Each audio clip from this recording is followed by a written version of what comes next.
They called her the librarian because she only managed maps and gear. They told her to stay back. But when the shot came from the cliffs, she was the only one who could shoot back.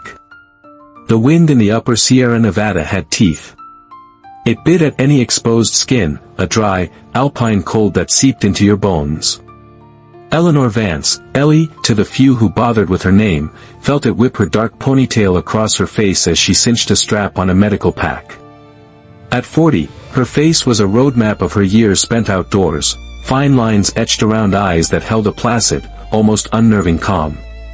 Her official title on the Sierra Nevada Elite SAR team was Geological and Communications Specialist. Her unofficial title, muttered with a mix of dismissiveness and humor, was the librarian. Jake, the team's hotshot marksman, strode past her, his own rifle slung over his shoulder with practiced ease. "Everything catalogued, Ellie?" he asked, a smirk playing on his lips. "Wouldn't want a misplaced carabiner to throw off your whole system." She didn't rise to the bait. "Everything's secure, Jake." Marcus, the team leader, gave a final briefing. "All right, we're heading into the North Basin. It's a standard search and rescue for a missing hiker. Ellie, you know the drill. You manage the comms relay and hang back 50 meters. Just keep up and don't slow us down." It was always the same. They saw her as a support node, a necessary but unexciting part of the machine. They saw the ruggedized tablet in her hands and thought of spreadsheets, not survival. They had no idea that as her fingers swiped across digital elevation models, she wasn't just looking at the trail, she was reading the mountain itself. She noted the granite faces that would amplify sound, the ravines that created unpredictable wind shears, the subtle signs of unstable scree fields that could give way under a man's weight. While they saw a woman checking inventory, she was waging a silent, preventative war against 100 ways the wilderness could kill you. Her movements were economical, precise. She'd run a hand over a climbing rope not just to check for frays, but to feel its tension and pliability in the freezing air. She'd tap a rock face not out of idle curiosity, but to listen to the density, gauging its integrity. The team saw these as the strange, academic quirks of a woman more comfortable with books than with risk. As they prepared to move out, Jake paused by her again, gesturing to the SIG Sauer P320 holstered on her hip, standard issue for all personnel, even the tech specialists. "You sure you know where the safety is on that thing, librarian?" he joked to a few chuckles from the team. Ellie looked up from her pack, her gaze meeting his directly. For a fleeting second, the placid calm was replaced by something else, a flicker of ancient, hardened steel. "Safety is a condition, Jake, not just a switch," she replied, her voice even. "And it's always my first priority." The smile never reached her eyes. They moved on, laughing, missing the profound weight of her words entirely. The team's perception of Ellie as a harmless eccentric began to fray 2 days into the patrol. Ben, the grizzled veteran of the team, was the first to notice something truly off. During a rest stop, he watched Ellie stare at a distant peak. Her fingers were moving almost imperceptibly, her thumb flicking against her index finger, her lips barely murmuring numbers. It wasn't a nervous tick. Ben had seen it once before, in a Marine Scout sniper he'd worked with years ago. It was the silent, instinctive calculation of range and windage. He frowned, a seed of confusion planted. The seed sprouted into full-blown suspicion thanks to Jake. That evening, while Ellie was away setting up a high-altitude comms repeater, Jake's curiosity got the better of him. He nudged her pack with his boot, then, glancing around, knelt and unzipped the main compartment. He expected to find extra batteries, technical manuals, maybe a novel. Instead, tucked inside a waterproof sleeve, was a write-in-the-rain notebook. Its pages were filled not with geological notes, but with dense, meticulous script. Ballistic charts. Hand-drawn diagrams of wind affecting a projectile over distance. Notes on atmospheric pressure, humidity, and temperature, with corresponding elevation adjustments. 300 m, 7 miles per hour crosswind, plus 0.4 mil up. 500 m, 15-degree slope, minus 0.2 mil. This wasn't the logbook of a hobbyist. This was the data book of a master marksman. "Guys, you need to see this," Jake whispered, waving over 2 other team members. They huddled around the small book, their eyes wide. "What the hell is this?" one of them breathed. "These look like mission notes." The whispers started. The dismissive jokes about the librarian died, replaced by a cautious, watchful silence. Who was this woman? The rumor Ben had half heard once resurfaced, that she wasn't just a tech, that she'd been military, special forces even, but had left after an injury. The mystery deepened during a training exercise the next day. Marcus had them trying to spot a small, hidden orange marker across a foggy basin. After minutes of fruitless searching, Jake lowered his high-powered binoculars in frustration. "Can't see a thing. The fog's too thick." Ellie, without looking up from her tablet, spoke quietly. "Your target is at your 2 o'clock. Approximately 450 meters out, behind that solitary Jeffrey pine. The sound of the creek is bouncing off the metal carabiner they used to hang it. The echo gives it away." Stunned, Jake swung his binoculars to the exact spot. He zoomed in, and through a swirl of mist, he saw a flash of orange. He lowered the optics slowly, staring at Ellie. "How in the world?" Marcus's voice was sharp. "Ellie. How do you know about acoustic signature identification?" She finally looked up, her expression unreadable. "My hearing was damaged in an old job," she said softly. "You learn to compensate. You start to see with your ears." The explanation only created more questions, building a new kind of tension around the quiet woman at the back of the line. Their mission led them to a jagged scar in the earth known locally as Widow's Weep, a narrow canyon with sheer granite walls that seemed to swallow the light. This was the last known location of the missing hiker. It was also the perfect place for an ambush. They didn't know that a wanted poacher, a man known for his ruthlessness and skill with a rifle, had made this canyon his fortress. He wasn't planning on being captured. They were halfway through the canyon floor when the world exploded in sound.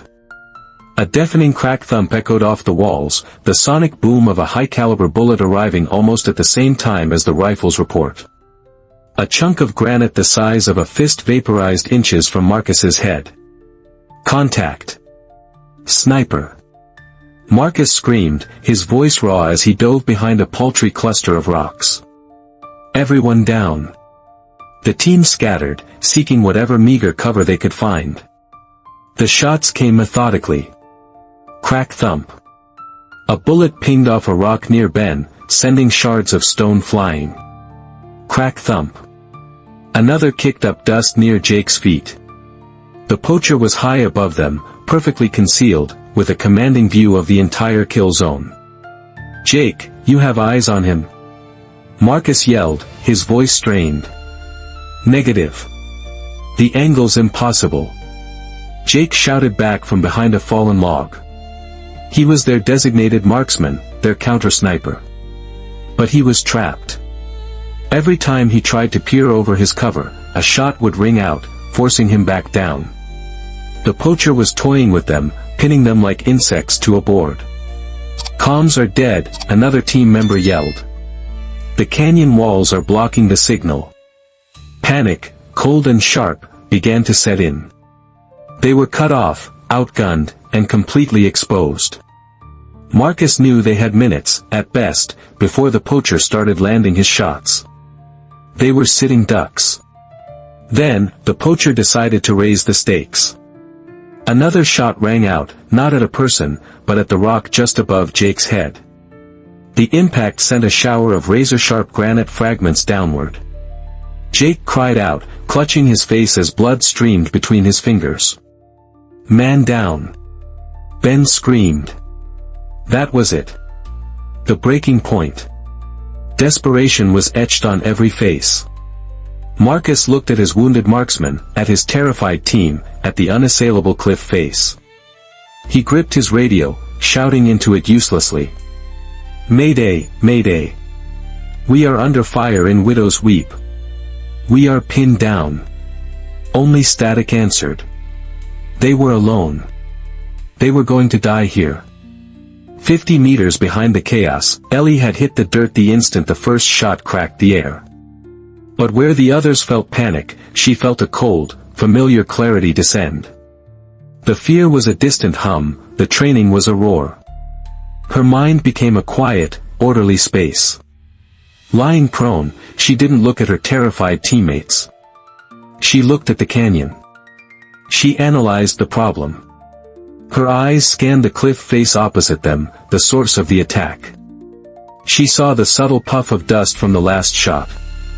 She felt the direction of the wind on her cheek. She heard the distinct, heavy report of a .300 Winchester Magnum. Her brain became a ballistic computer. Threat, single shooter, elevated position. Range, approximately 300 meters. Wind, 5 to 7 miles per hour, gusting down canyon. Target is using rock formations for cover. She watched the impact of the bullets, confirming her mental calculations. He was a good shot, but predictable. He favored the highest point of a jagged outcrop. She saw a flicker of movement, a glint of light, a scope lens. He was exposed. But she was just the tech specialist. Her rifle was a standard M4, stowed in her pack, not built for this kind of precision. Getting to it would expose her. That left one option. An insane option. Her hand moved to her hip, her fingers wrapping around the cold, familiar grip of her SIG Sauer P320. A sidearm. A weapon effective to 50 meters, maybe 75 in expert hands.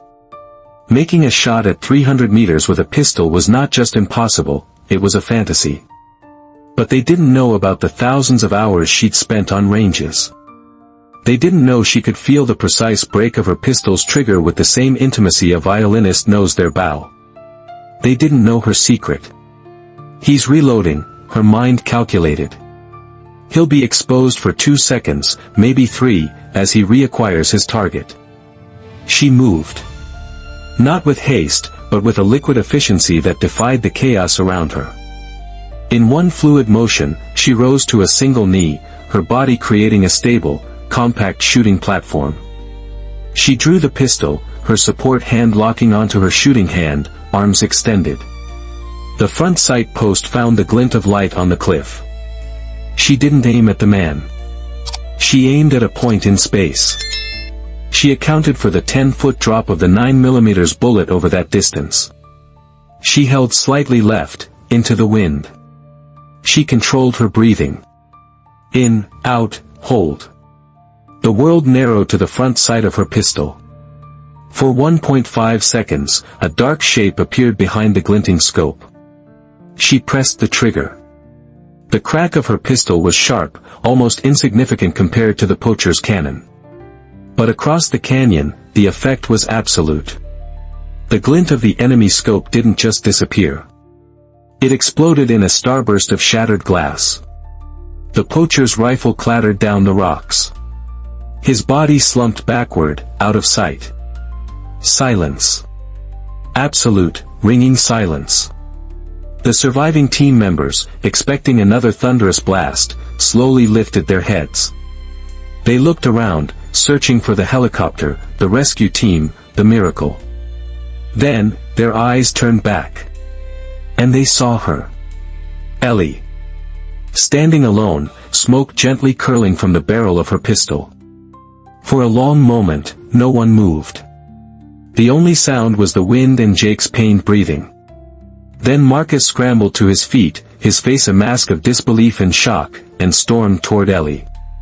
"What the hell was that?" he yelled, his voice cracking. "Who the hell are you?" Ellie didn't flinch. She ejected the spent magazine from her pistol, her movements economical and sure, and began to field strip the weapon with a practiced efficiency that was mesmerizing. "Threat neutralized," she said, her voice clinical, calm. It was the voice of a surgeon after a successful operation, not a gear tech after a firefight. She laid the slide, barrel, and frame of the pistol on a clean rock. United States Air Force Pararescue, she stated, not looking at him. Call sign, Echo. 10 years active duty. She paused, wiping carbon from the feed ramp with her thumb. 2 tours in Afghanistan, 1 in Iraq. Medically discharged 18 months ago.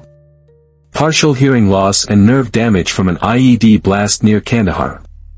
The team had gathered around, their expressions shifting from shock to awe. The puzzle of Ellie Vance was snapping together with shattering clarity. The data book. The acoustic targeting. The impossible calm under fire.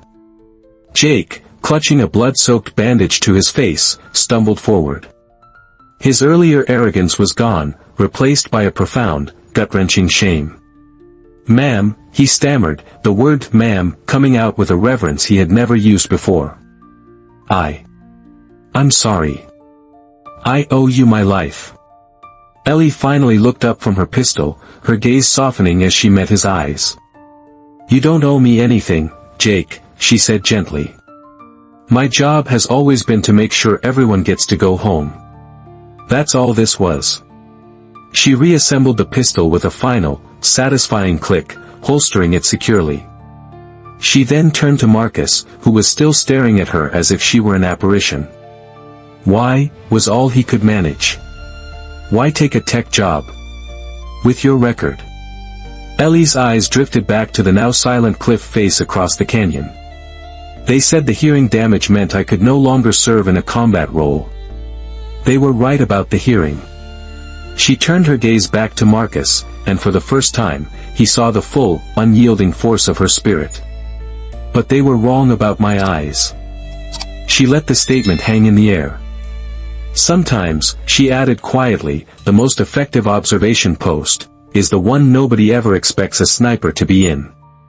The hike out of Widow's Weep was silent, but it was a new kind of silence. It wasn't the awkward silence of dismissal, but the heavy silence of respect. The name, librarian, was buried and left in the canyon forever. When they made camp that night, Ben quietly took Ellie's pack and set it up in the spot with the best tactical overview of their perimeter, a gesture that spoke more than words ever could. The dynamic of the Sierra Nevada Elite SAR team was irrevocably changed. At the next mission briefing, maps were spread across the hood of a truck. Marcus, instead of dictating the route, turned to Ellie first. "Ellie, what's your take on this approach? Any geological red flags or ambush points you see?" Later, Jake, his face stitched and bandaged, approached her while she cleaned her gear. "Hey, Ellie, can you show me that page in your notebook again? The one about calculating wind drift in a down canyon thermal." He wasn't the cocky marksman anymore, he was a student, eager to learn from a master. She became their anchor, their hidden ace. She still managed the comms, still checked the gear, still carried the medkit. But now, she also carried the team's absolute trust. This story matters because it forces us to look past the uniform, the job title, and the quiet demeanor. In every team, every office, every community, there are people whose greatest skills lie dormant, hidden not by shame, but by circumstance. The person you underestimate is often the one with the steady hand when chaos erupts. The support staff you dismiss might hold the very expertise needed to save the entire operation.